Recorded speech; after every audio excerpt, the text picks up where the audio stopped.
For high school football video 2011 on PennLive.com.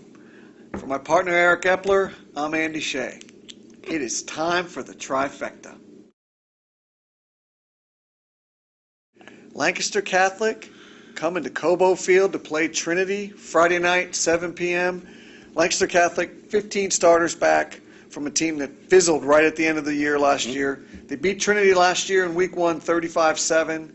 They've got a hammer up front on the offensive line. They've got 2,000-yard running backs.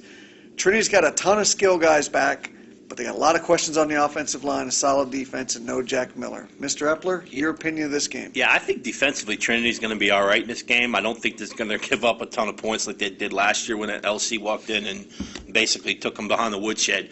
I mean, the biggest question to me is how does Trinity's offense roll without Jack Miller? And obviously he's a big part of the defensive end as well. So he's suspended for this game, and obviously with the off-season trouble that Trinity went through, you got to wonder where their heads are a little bit. LC's still the class of this field, I think. At Double A in our last, we have third in state, so I'm going with LC. I'm going with LC as well. All right, Manheim Township is going to invade Central Dauphin on Friday night.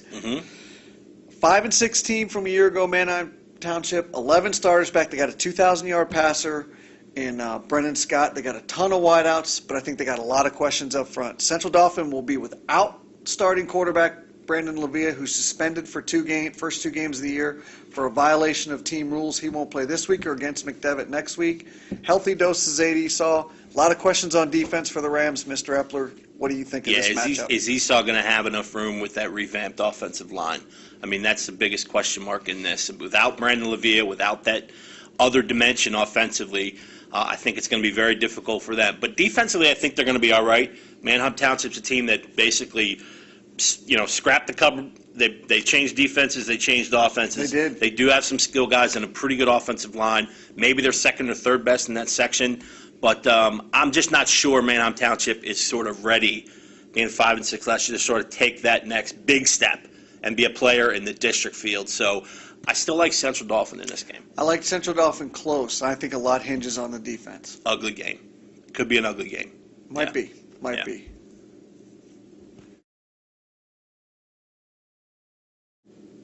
Little Sunday football in Monroeville. Bishop McDevitt Crusaders are going to Gateway for a 6 p.m. Sunday start. That game will be on statewide Comcast TV.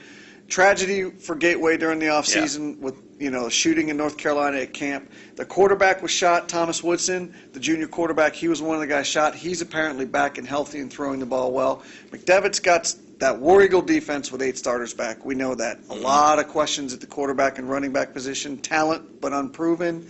Your thoughts on this game? Well, I tell you, for Gateway, you have to wonder what Terry Smith is going to how to kind of rally these guys behind the tragedy. Number one of the top LBs in the western part of the state, and Jalen Coleman, was kicked off the team a few weeks ago. I just don't know if the speed edge is going to be that significant either way. So I think it could be an ugly sort of ball game initially.